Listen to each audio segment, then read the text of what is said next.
चलो फिर से एक बार एक नया टॉपिक जिसके बारे में हम लोग जान के मतलब क्या मतलब रोंगटे खड़े हो जाएंगे ऐसे जो लेके आए हैं, कृषि अवसंरचना कोष। ठीक है, आज हम लोग कृषि अवसंरचना कोष के बारे में बात करेंगे। ठीक है, देखो कृषि अवसंरचना कोष क्या है। ऐसा नाम सुन के कुछ ऐसा लग रहा है कि मतलब कोई ऐसा कोष बना है। कोष मतलब क्या होता है? पैसा वैसे तो कोई चीज़ है ना, यहाँ पे हम लोग पैसा रखते हैं। तो अब कृषि के अवसंरचना मतलब कृषि का इंफ्रास्ट्रक्चर। अब वो इंफ्रास्ट्रक्चर जो है कुछ भी हो सकता है ना, जैसे कि वो इंफ्रास्ट्रक्चर जो है सरकार, जैसे मान लो कि एग्रीकल्चर में हम लोग बीज लगा रहे हैं तो वो भी उसका इंफ्रास्ट्रक्चर के अंतर्गत आएगा।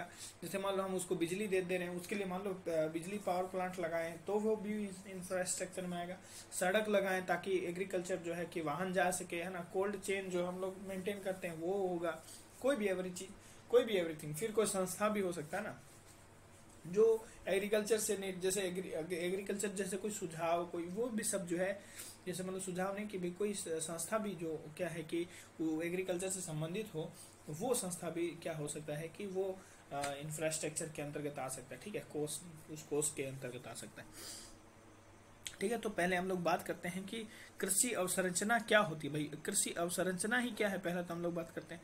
देखो कृषि अवसंरचना में मुख्य रूप से व्यापक श्रेणी की लोक सेवाएं सम्मिलित क्या होती है? लोक सेवाएं, व्यापक श्रेणी की लोक सेवाएं सम्मिलित होती है।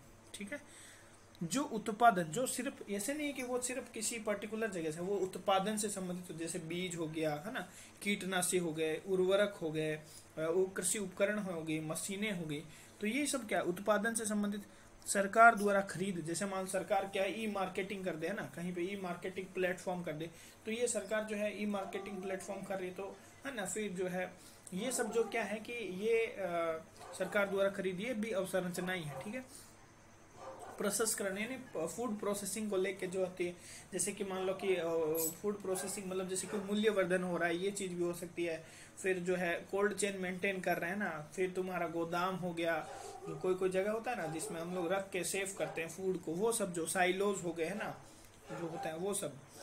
और फिर उसका संरक्षण एवं व्यापार को क्या देता है? सुविधाजनक बनाता है। ये सब चीज़ों को, चाहे वो उत्पादन हो, है ना, उनके सरकार द्वारा खरीद हो, प्रसंस्करण हो, संरक्षण हो, इन सब को, और व्यापार को, तथा व्यापार को जो भी चीज़ सुविधाजनक बनाएगी एग्रीकल्चर से रिलेटेड, उसको हम लोग बोलेंगे एग्रीकल्चर इंफ्रास्ट्रक्चर या एग्रीकल्चर कृषि अवसंरचना उसको। ठीक है, अब जो है बोला है कि इसको निम्नलिखित श्रेणियों में हम लोग बांट सकते हैं। वो श्रेणियां कौन सी है? आगत आधारित अवसंरचना। आगत में क्या आ जाएगा भाई? बीज आ जाएगा, उर्वरक आ जाएगा, कीटनाशक आ जाएगा, कृषि उपकरण आ जाएगा, मशीनें आ जाएगी। अब संसाधन आधारित अवसंरचना क्या हो सकती है भाई? संसाधन आधारित, देखो जैसे कि जल हो गया, सिंचाई हो गया, तो संसाधन जो नॉर्मली हम लोग लेते हैं, जल लेंगे तो सिंचाई आ जाएगा, बिजली लेंगे तो फिर तुम्हारा क्या बोलते हैं कि ऊर्जा आ जाएगा ना, है ना, ऊर्जा लेंगे तो बिजली आ जाएगा, इस तरह से। ठीक है, ठीक। तो ये कृषि विद्युत ऊर्जा या बिजली जो भी है ये हो गया। फिर जो है जैसे कि भौतिक अवसंरचना, भौतिक अवसंरचना के संबंधित मतलब समझे? भौतिक मतलब जो फिजिकली जो दिखती है, वैसे तो फिजिकली पानी, बिजली, बिजली तो दिखती है पर उसका ये भी तो दिखता है। जैसे कि भौतिक मतलब कि सड़क संपर्क, है ना, सड़क संपर्क, परिवहन, ट्रांसपोर्टेशन, ट्रक वरक सब जो हो गया। फिर भंडारण, जो हम लोग स्टोर करने के लिए चाहिए, चाहे गोदाम हो गया, कोई भी चीज़, है ना। फिर प्रसंस्करण, जैसे प्रोसेसिंग के लिए चाहिए, है ना, फूड प्रोसेसिंग के लिए कभी कभी, है ना, होता है ना, जूस बनाते हैं ना जो लोग, जैसे गन्ना जूस, क्या नाम है उसका यार, अरे यार नाम ही नहीं याद आ रहा, वो डब्बा में जो 1 किलो का जो जूस बेचता है। ठीक है, फिर संरक्षण जो है फूड का संरक्षण करने के लिए या कोई चीज़ से संबंधित, है ना। फिर संस्थागत अवसंरचना हो सकती है, जैसे कृषि अनुसंधान, है ना, एग्रीकल्चर जो एग्रीकल्चर में जो रिसर्च करता है वो सब। कृषि विस्तार एवं शिक्षा प्रौद्योगिकी, मतलब जो अभी एग्रीकल्चर शिक्षा के बारे में भी आगे पढ़ेंगे, जो एग्रीकल्चर शिक्षा जैसे कोई कॉलेज सब हो गया, है ना, ये सब भी इसके अंदर इंक्लूड कर सकते हो तुम। संरचना, सूचना व संचार, सूचना मतलब इंफॉर्मेशन, जैसे कि भाई एग्रीकल्चर से संबंधित, जैसे भाई जैसे मौसम विज्ञान वाला हो गया ना, इसको भी इंक्लूड कर सकते हो। जैसे कि वो क्या करता है कि मौसम की जानकारी देता है कि भाई इस बार मानसून आगे होगा, पीछे होगा, कब वापस जाएगा, है ना, ये सब के बारे में जो जानकारी देता है।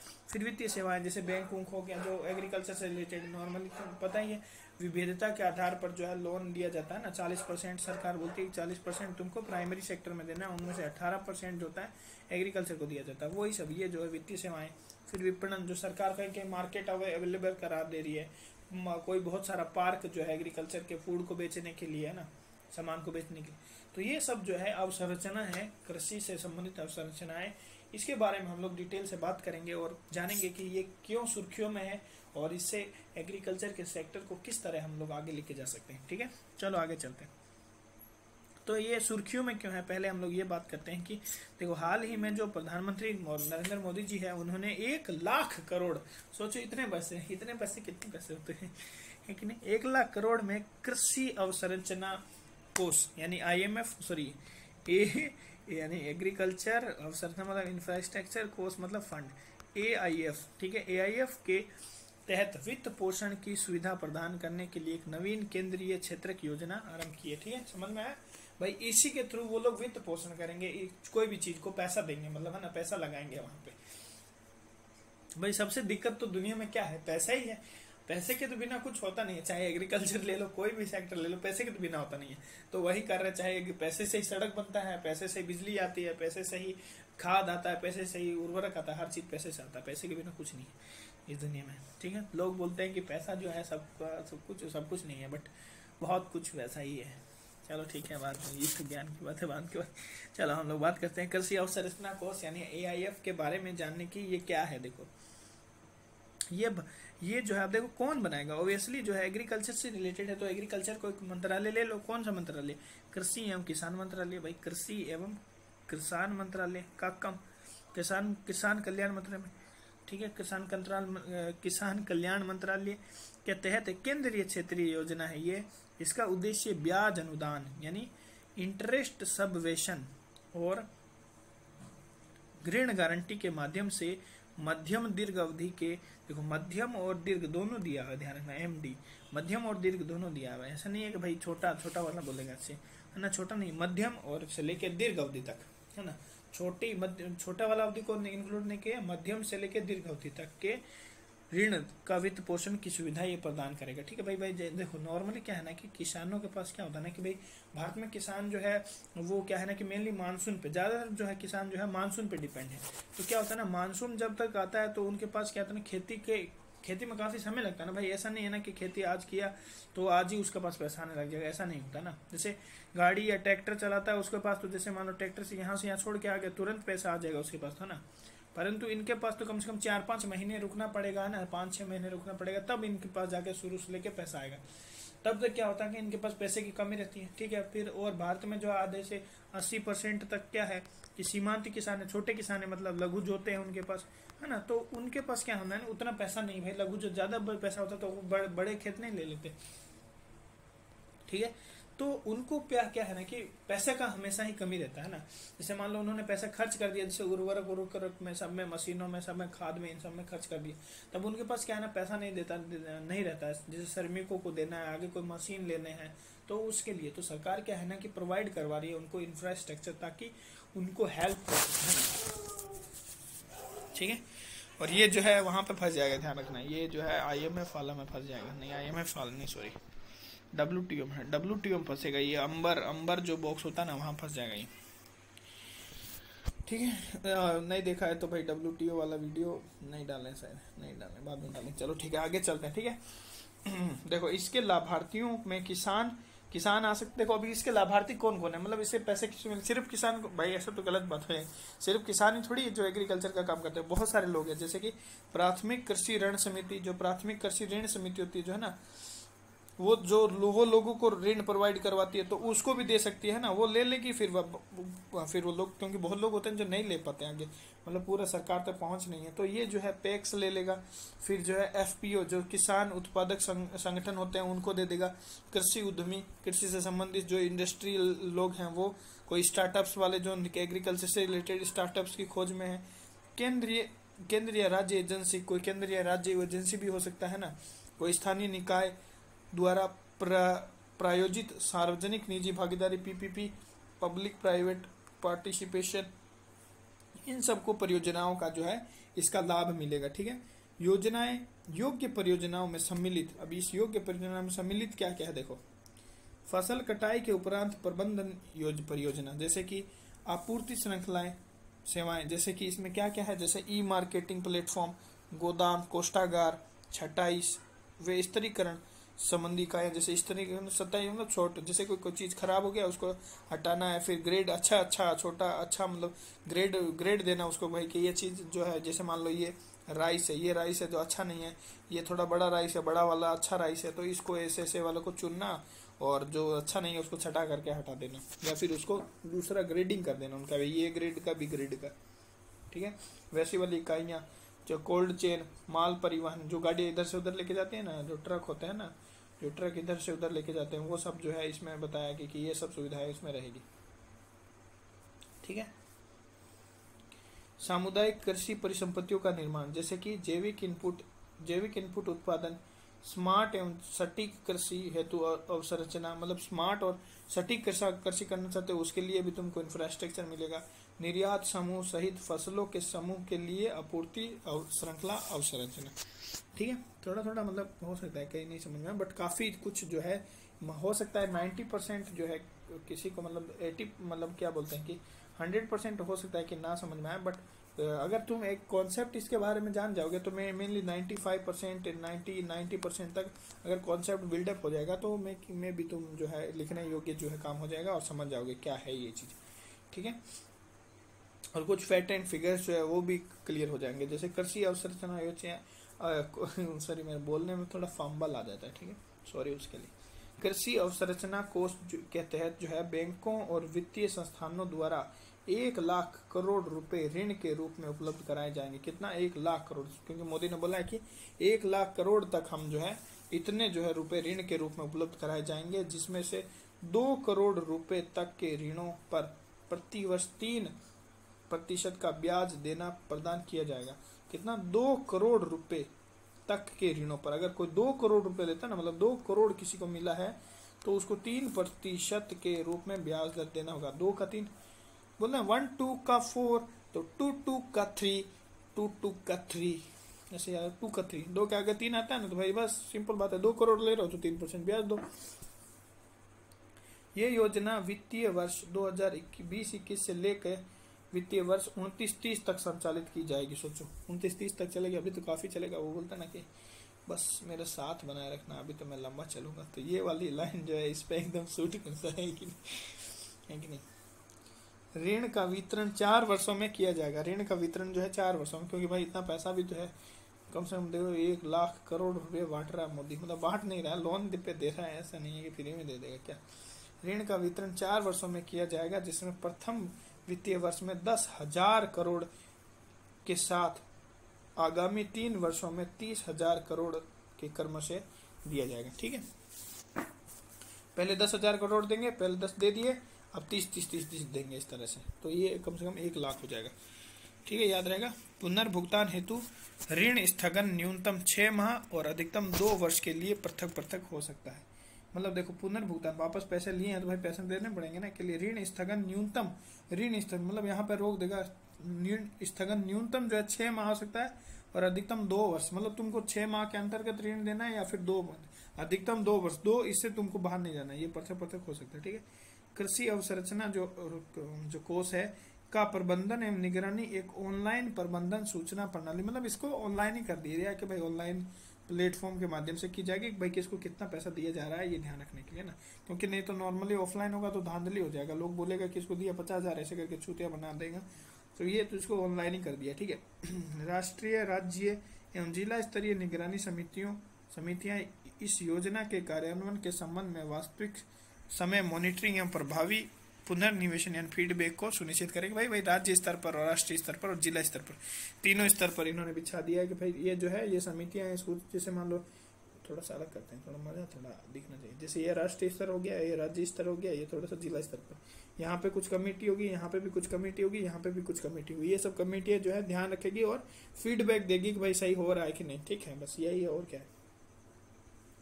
कृषि अवसंरचना को प्रभावित करने वाली योजनाएं, अब कौन कौन सी है जो कृषि अवसंरचना को प्रभावित करने वाली योजनाएं होती है, जैसे कि राष्ट्रीय कृषि बाजार है ना, ई नेम जिसको बोलते हैं, ठीक है। राष्ट्रीय कृषि बाजार यह एक अखिल भारतीय इलेक्ट्रॉनिक व्यापार पोर्टल है जो कृषि उत्पादों के लिए राष्ट्रीय एकीकृत राष्ट्रीय बाजार सृजित करने के लिए वर्तमान कृषि उत्पाद विपणन समिति यानी एपीएमसी मंडियों को आपस में जोड़ता है। क्या करता है? एपीएमसी मंडियों को आपस में जोड़ता है, ठीक है। प्रधानमंत्री कृषि सिंचाई योजना, पीएम कृषि, इस जो पीएम कृषि जो है इसमें क्या है, इस योजना को सिंचाई के विस्तार हेतु हर खेत को पानी, और जो हर खेत को पानी या फिर हर बूंद अधिक उत्पादकता, ऐसे करके कुछ था ना, प्रति बूंद अधिक फसल, देखो प्रति बूंद अधिक फसल है बोले थे ना, ऐसा बिल्कुल नहीं है, मतलब हाँ इस योजना को सिंचाई के विस्तार हेतु हर खेत को पानी, देखो ये ध्यान रखना, इसका जो थीम है ये याद रखना, हर खेत को पानी या तथा जल उपयोग दक्षता में वृद्धि, मतलब जल, जैसे मान लो एक भी बूंद पड़ रही है ना तो तुम उसका यूज करना सीखो, मतलब एक भी टाइम है, एक भी सेकंड है तो उसका यूज करना सीखो, अपने जीवन को प्रोडक्टिविटी बनाना सीखो। यही तुमको क्या नाम है कि कृषि, प्रधानमंत्री कृषि सिंचाई योजना सिखाती है कि भाई हर बूंद जो है ना, प्रति बूंद अधिक फसल हम लोग को लेने का दृष्टिकोण कैसे हम लोग करेंगे, इसके बारे में ये सिखाया। फिर कृषि विपणन के लिए एकीकृत योजना, देखो कृषि विपणन के लिए, विपणन मतलब क्या था, मार्केटिंग, एग्रीकल्चर के लिए एक इंटीग्रेटेड योजना, मतलब कि कहीं पे हम लोग एक की कुछ ऐसे इंटीग्रेटेड योजना बनाएंगे जिससे कि एग्रीकल्चर के प्रोडक्ट्स को मार्केटिंग हो सके ना। इसका उद्देश्य कृषि विपणन अवसंरचना विकसित करना, मतलब कृषि को बेचने के लिए, मतलब कृषि उत्पादों को, मतलब चीजों को बेचने के लिए हम लोग को ऐसा कोई जो है एक ऐसा इंफ्रास्ट्रक्चर जो है विकसित करना चाहिए था, जिससे क्या है कि जैसे कि मान लो कि फिर जैसे कि विकसित करना, और भी साथ में जैसे मान लो कि कोई फूड है तो उसका वैज्ञानिक भंडारण या क्षमता का सृजन करना, तथा उत्पादों का श्रेणीकरण, उत्पादन श्रेणीकरण मतलब ए ग्रेड, बी ग्रेड जो होता है ना, ग्रेडीकरण सॉरी श्रेणीकरण शब्द अच्छा शब्द है, मानकीकरण मतलब स्टैंडर्डाइजेशन करना, उसका गुणवत्ता प्रमाण करना, इसको प्रोत्साहित करना ना, इसका ये काम है, ठीक है। इसका विपणन के लिए एकीकृत जो है, भाई सिंपल बात है, बेच रहे हो तो ऐसा थोड़ी है कि बिना, भाई जैसे मान लो पोर्टल बना दिया, कोई ऑनलाइन पोर्टल बना दिया, ठीक है, ऑनलाइन पोर्टल बना दिया बेचने के लिए, अब वहां जैसे तैसे बेच दोगे, नहीं ना बेचोगे भाई, उसमें तुमको बताना होगा भाई ये सेब है तो ये सेब जो है बढ़िया वाला सेब है, थोड़ा सा मान लो तो ये ग्रेड का सेब है, इतना स्वच्छ है, मतलब आज ही का है, मतलब फिर तुम्हारा तो बी ग्रेड सेब है तो ये तरह, फिर तुम्हारा गेहूं है, चावल है, जो भी बेस्ट गेहूं है, बासमती भी चावल होगा, तो तुमको ग्रेडीकरण, मानकीकरण, गुणवत्तापूर्वक हर चीज का तुमको मिलना चाहिए ना। जैसे भाई तुम अमेजोन में जाते हो तो ऐसा थोड़ी है कि तुमको 5,000 का जूता दिखाता है, 5,000 का जूता थोड़ी ना दिखाता हर बार, है ना। तुम दो डाल दो कि 200 से लेके 400 तक का जूता दिखाओ, तो फिर उसमें 100-200 वाला भी दिखाता है ना, तो वही ग्रेडीकरण उसने किया हुआ है, ग्रेडीकरण उसमें भी क्या मिलेगा तुमको। फिर हम बात करते हैं प्रधानमंत्री ग्राम सड़क योजना। इस योजना में भारत के भीतरी क्षेत्रों और कस्बों को जोड़ और शहरों को जोड़ता है, ठीक है भाई, सिंपल बातें हैं, इसमें कोई बड़ी बात नहीं है। यह ग्रामीण समुदायों के पास हो सकने वाली अवसंरचनाओं की क्षमता को कई गुना बढ़ाने का लक्ष्य रखती है। फिर हम लोग दीनदयाल उपाध्याय ग्राम ज्योति योजना, हाँ दीनदयाल उपाध्याय ग्राम ज्योति योजना, देखो ग्राम ये क्या है, इसका उद्देश्य वंचित लोगों को निःशुल्क विद्युत कनेक्शन, देखो नाम से सुनो, नाम से पहचाना सीखो, दीनदयाल उपाध्याय ये तो आदमी का नाम हो गया, ठीक है, और ग्राम ज्योति मतलब ये क्या है, ज्योति मतलब क्या होता है भाई, ज्वाला मतलब क्या होगा, लाइट से संबंधित है ना, तो विद्युत कनेक्शन उपलब्ध कराना है ना। और ये दद्दू जी जिसको बोलेंगे दीनदयाल उपाध्याय ग्राम ज्योति योजना है, अपने फीडर पृथक्करण के कारण महत्वपूर्ण है। ये कृषि एवं गैर कृषि विद्युत आपूर्ति को पृथक करती है, मतलब फीडर पृथक्करण का मतलब जो है एग्रीकल्चर के लिए जो ये अलग कराएगी और ये उसके लिए अलग प्रोवाइड करवाएगी, उसको ध्यान रखेगी, मतलब इस तरह से। अब देखो हम बात करते हैं बेहतर कृषि अवसंरचना की आवश्यकता क्यों है, एक बेहतर कृषि संरचना की आवश्यकता क्यों है और हमें क्यों डेवलप करना चाहिए, उसके बारे में हम लोग बात करते हैं, ठीक है। जो भारत में कुल जनसंख्या का लगभग 58% लोग कृषि एवं उससे संबंधित गतिविधियों का आय का प्राथमिक स्रोत है, मतलब अभी भी जो है 58% का जो है ना आय का प्राथमिक स्रोत एग्रीकल्चर है, ठीक है।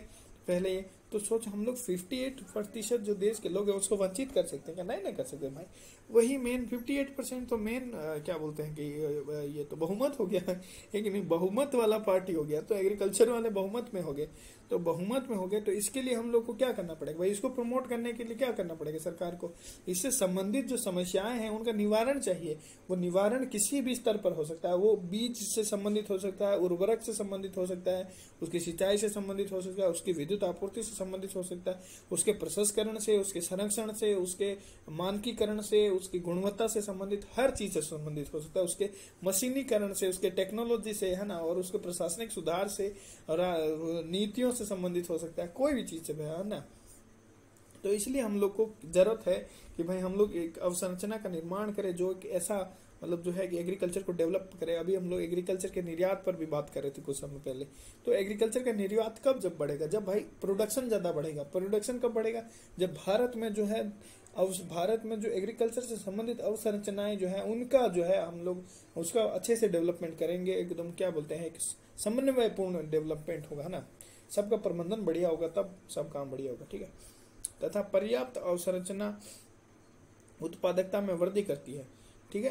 अगर पर्याप्त अवसंरचना होगी तो उत्पादकता में वृद्धि होगी और कृषि लागत कम हो जाएगी, है ना भाई। उत्पादकता में वृद्धि होगी तो कृषि लागत अपने आप ही कम ही हो जाएगी ना, कृषि लागत कम हो जाएगी, कृषि लागत होगी तो कम होगी। जैसे चाइना करता है, चाइना बहुत ज्यादा लेवल पर उत्पादन करता है तो उसकी लागत जो है कम बैठ जाती है। भारत में कृषकों को बाजार से जोड़ने वाली सीमित अवसंरचनाएं हैं, इसलिए 15 से 20% उपज बर्बाद हो जाती है। क्योंकि देखो क्या होता है ना कि जैसे मान लो कि किसान है, किसान लेके जाता है तो उसके पास गाड़ी रहती है, ट्रॉली रहती है ना, उसमें सारा वो डाल के लेके जाता है। तो उसके पास क्या होता है ना, बहुत बार ऐसी संरचना या कोल्ड चेन, उसके पास कोई मेंटेनेंस नहीं है, जिसके कारण क्या जो है, क्योंकि देखो जो भी कृषि से संबंधित है आधे से ज्यादा मतलब नॉर्मल सामान्यतः वो जो है खराब होने वाली वस्तु है ना, जो उससे क्या है ना कि उसका वातावरण से प्रभाव पड़ता है, नमी के कारण, टेम्परेचर के कारण, फिर कीड़े के कारण, है ना, कीड़े भी लग जाते हैं, फिर चूहों के कारण।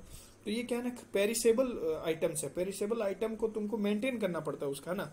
जैसे मान लो किताब है, किताब का तो कोई मेंटेन करना, रख दिया जहाँ पे गर्मी पड़ो तो नॉर्मली कोई फर्क नहीं पड़ेगा ना, गर्मी कितना भी पड़ो कोई फर्क नहीं पड़ेगा। अब आग में डाल दो तो बात अलग है कि तो पर अब तुम दूध रखो, दूध थोड़ा गर्मी बढ़ेगा तो क्या होगा, फटना स्टार्ट हो गया, थोड़ा दिन एक दिन तो चलो ठीक है, जैसे तैसे मान लो कि एक दिन चल जाएगा, एक दिन के बाद में क्या, एक दिन के बाद में नहीं चलेगा, इसलिए फ्रीज रखते हैं। तो वो फ्रीज उसके लिए अवसंरचना हो गया। तो वैसे ही जो है 15 से 20% उपज जो है बर्बाद हो जाती है उनकी, जो अन्य देशों की तुलना में अपेक्षाकृत अधिक है, जहाँ पे लोगों की 5 से 15% होती है, हमारे 20% तक चल जाती है।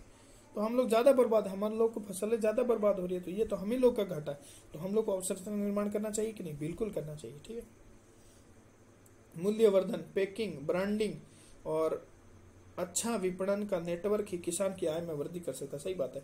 जैसे अगर हम लोग देख पहले मूल्यवर्धन, जैसे नॉर्मली क्या होता है ना, इंडियन के किसान का ये है कि वो लोग जो वैल्यू एडिशन पे थोड़ा नहीं ध्यान देते। अगर वो लोग वैल्यू एडिशन पे देंगे ना तो पक्का उनकी आय दुगनी होगी। वो वैल्यू एडिशन पे ध्यान नहीं देते, वो सिर्फ गेहूं को एज ए गेहूं ही बेच देते हैं। थोड़ा सा एडिशन करके मतलब कुछ ऐसा दिमाग लगाया जाए, थोड़ा सा इस पे एग्रीकल्चर पे थोड़ा रिसर्च का जरूरत है, और ज्यादा हाईली रिसर्च का जरूरत है। तो वैल्यू एडिशन का हो जाएगा ना तो वही कॉस्ट जो है उसका बढ़ जाएगा, ठीक है। फिर पैकेजिंग ज्यादा बेहतरीन होना चाहिए। पैकेजिंग बेहतरीन होगा तो क्या होगा भाई, जो उसके अंदर बैक्टीरिया जो भी है, फंगल इन्फेक्शन होना, बैक्टीरियल इन्फेक्शन होना ना, उस पर फफूंदी या फिर कवक का जमना, ये जो है कम हो जाएगा, ठीक है। और ब्रांड बनाओ, मतलब उस चीज को ब्रांड बनाओ, ताकि ब्रांड बनाने से तो एक लोगों के मन अंदर मानसिकता ये डेवलप होगी, है ना, तो वो ज्यादा बिकेगा। ये भी हो सकता है। और अच्छा मार्केटिंग नेटवर्क भी होना चाहिए ना, जैसे भाई कोई भी चीज है तो वो अच्छी से और इजीली प्रोवाइड भी होनी चाहिए, लोगों तक उसकी पहुंच होनी चाहिए। क्योंकि हर हाथ में आज फोन है, अगर फोन तक तुम कोई चीज पहुंचा दोगे तो लोग अपने आप ही देख लेंगे। ये बात हमेशा ध्यान, हर हाथ में है फोन। उत्पाद की गुणवत्ता के मूल्यांकन हेतु जांच संबंधी सुविधाएं प्रदान करना। अगर देखो ये कर देगा ना तो सरकार पता है क्या प्राप्त कर लेगी, SPS से दिक्कत भी प्राप्त कर लेगी। SP यानी सैनिटरी फाइटोसैनिटरी, फाइटोसैनिटरी मतलब स्वच्छता और पादप स्वच्छता, इसको हिंदी में बोलते हैं। अगर ये कर लेगी ना तो तुमको पता है जो यूरोप में जो उनका जो है ना क्या बोलते हैं, जब जैसे मान लो ये यूरोप में जब इंटर करती है हमारी कोई वस्तु जो से एग्रीकल्चर से, तो वो पता है उस पे जो है कि ये ज्यादा लगा देता है, क्या बोलते हैं साले उसको इंग्लिश में थोड़ा हिंदी में बता देते हैं, उसको बोलते हैं गैर प्रशुल्क जो है ना वो अंग्रेज लगा देते हैं, ठीक है। गैर को मतलब हो गया नॉन, सही छोड़ो जो भी है, गैर प्रशुल्क है ना, गैर प्रशुल्क जो है वो बढ़ा देते हैं। तो गैर प्रशुल्क क्यों बढ़ा देते हैं? वो बोलते हैं कि जो है आपके जो है ना जो भी प्रोडक्ट भेजा है उसमें सैनिटरी और फाइटोसैनिटरी नहीं, मतलब एक सीमित लेवल का उर्वरक नहीं यूज किया गया है। तो वो बहुत सारे जो मानक बता देते हैं, जिसके कारण क्या होता है कि जो बाहर जो निर्यात करता है भारत का एग्रीकल्चर सेक्टर से, वो वहाँ पे क्या होता है ना कि महंगा हो जाता है, तो वहाँ बिकता नहीं है उतना, है ना, इसी चीज के कारण। तो अगर अगर इन भारत में उन चीजों को मानकीकरण होगा, मानकीकरण की सुविधाएं होगी, तो वो बिकेगा।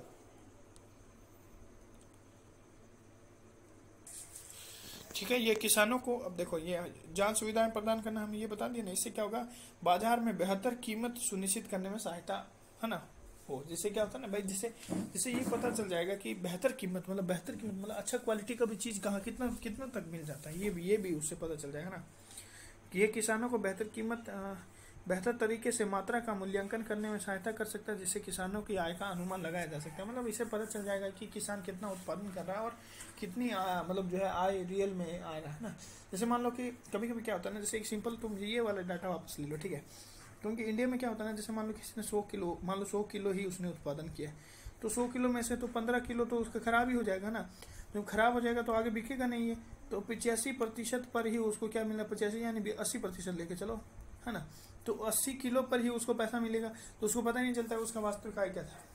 हालांकि अगर 100% को हम लोग बचा लेते हैं, चाहे कोल्ड चेन के थ्रू बचाते हैं, चाहे ट्रांसपोर्टेशन के थ्रू बचाते हैं, किसी तरह से हम लोग उसको जल्दी पहुंचा देते हैं और ऐसा मार्केटिंग व्यवस्था रहता है आगे देश में, तो हम लोग जो है उसका 100% जो 100 किलो अच्छे से बिकवा देते हैं और उसका अच्छा दाम मिलता है। अगर हम लोग उसकी गुणवत्ता भी चेक कर देते, लोगों को कह देते बहुत अच्छा गुणवत्ता है, हाईली क्वालिफाइड जो है, मतलब क्या बोलते हैं, अच्छा बहुत उच्च स्तर की गुणवत्ता है इसमें, ठीक है। तो ये अगर हम लोग बोल देते तो बोलेंगे वाकई हाँ यार ये 100% इसने मतलब 100% तो नहीं, थोड़ा बहुत मान लो हो जाए, थोड़ा एड़ा टेढ़ा हो सकता है, बट ऑलमोस्ट 100% ये फायदा हो सकता है। ठीक है, फिर व्यापारिक गतिविधियों को आधुनिक बनाना, है ना। अब देखो क्या है ना कि थोड़ा व्यापारिक जो है ना कि टेक्नोलॉजी, जैसे कि समय के साथ जो है ना टेक्नोलॉजी चेंज हो रही है ना, तो हर क्षेत्र को वो जरूरत है ना। ऐसा नहीं है कि कोई किसी पर्टिकुलर क्षेत्र को तुम पीछे रख सकते हो। आजकल हर क्षेत्र में जो है आगे जा रहा है, चाहे वो हर चीज़ को, चाहे स्टार्टअप्स को लेके हो, चाहे खुद तुम्हारा अंतरिक्ष को लेके हो, चाहे तुम्हारा एग्रीकल्चर सेक्टर को लेके हो, चाहे मौसम किसी भी क्षेत्र को लेके हो ना, चाहे तुम किसी भी क्षेत्र को ले लो, आज टेक्नोलॉजी से कोई अछूता रहेगा तो उसका डेवलपमेंट रुक जाएगा ना। तो आधुनिक बनाना मेन इम्पोर्टेंट है। शीघ्र कदम उठाने के लिए, शीघ्र निर्णय लेने और शीघ्र निर्णय को संप्रेषित करने में यह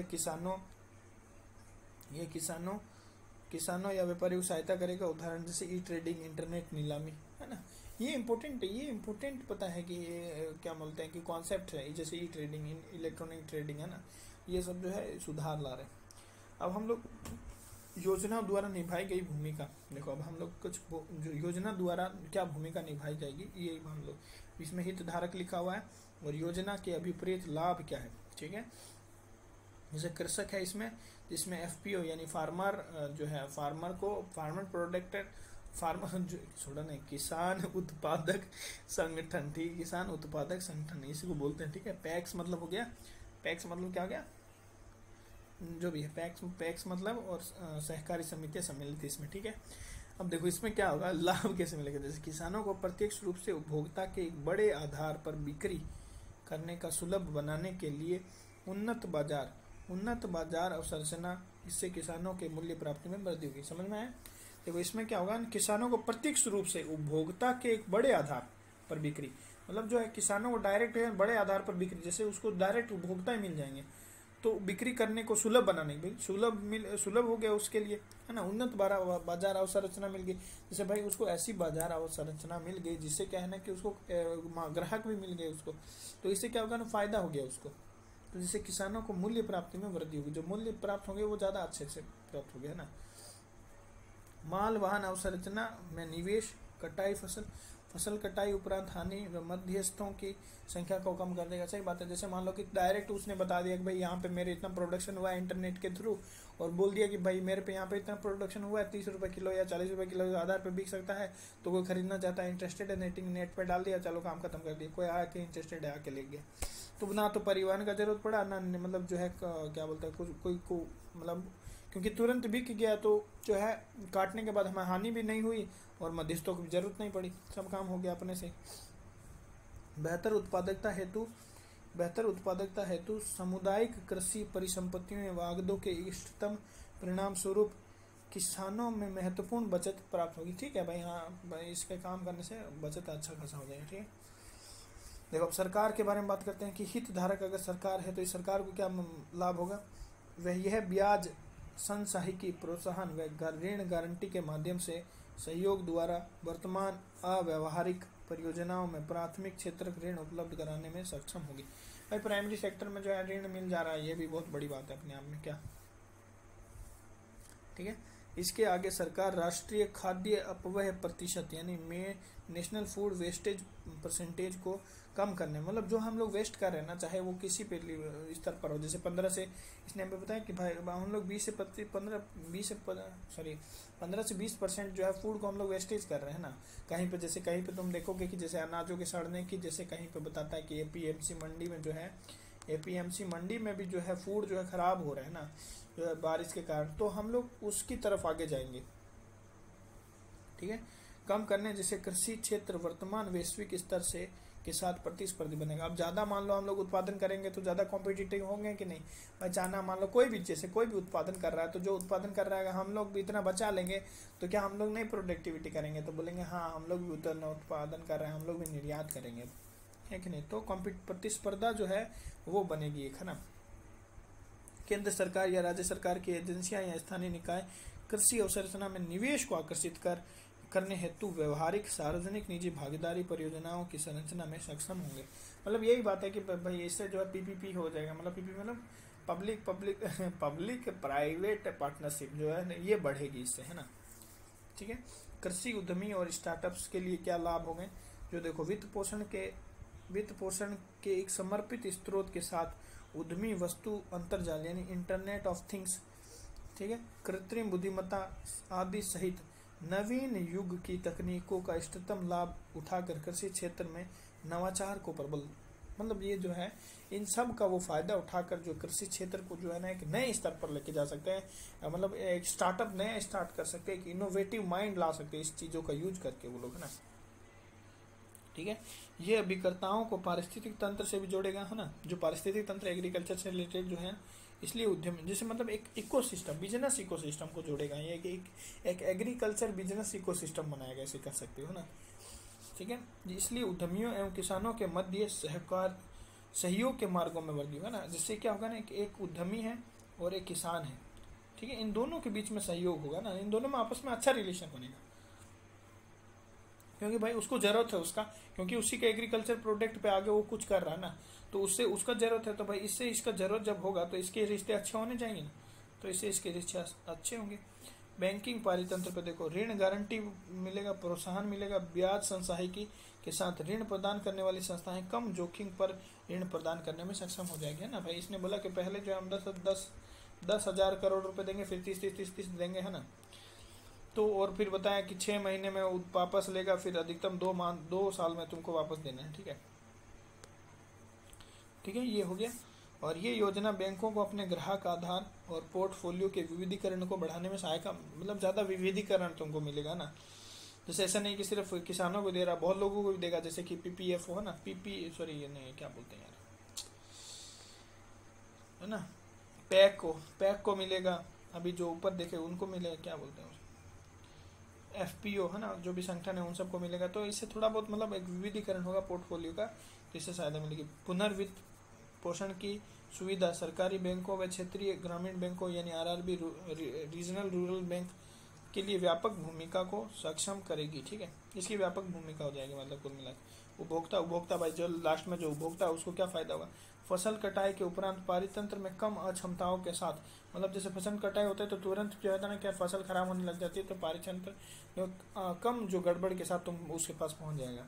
उपभोक्ताओं के लिए प्रमुख लाभ ये होगा कि इसमें उत्पादन का एक बड़ा भाग बाजार में पहुंचेगा। सही बात है, नहीं तो नॉर्मली जो बीच में मध्यवर्ती वो लोग ले जाते हैं, अब स्टोर करते हैं, फिर धीरे धीरे बेचते तो महंगा करते हैं।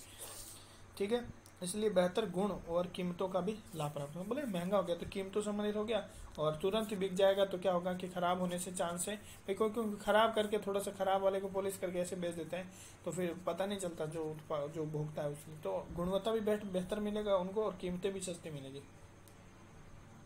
ठीक है, तो ये जो है एग्रीकल्चर से संबंधित तो इंफ्रास्ट्रक्चर कोर्स जो बना रहा है सरकार उससे के संबंध में पूरा एक वीडियो लेक्चर जो है खत्म हो गया। थैंक यू, फिर नेक्स्ट वीडियो में मिलते हैं। इसको पढ़ना है, ये जो है एग्रीकल्चर शिक्षा। चलो ठीक है, बाय, थैंक यू।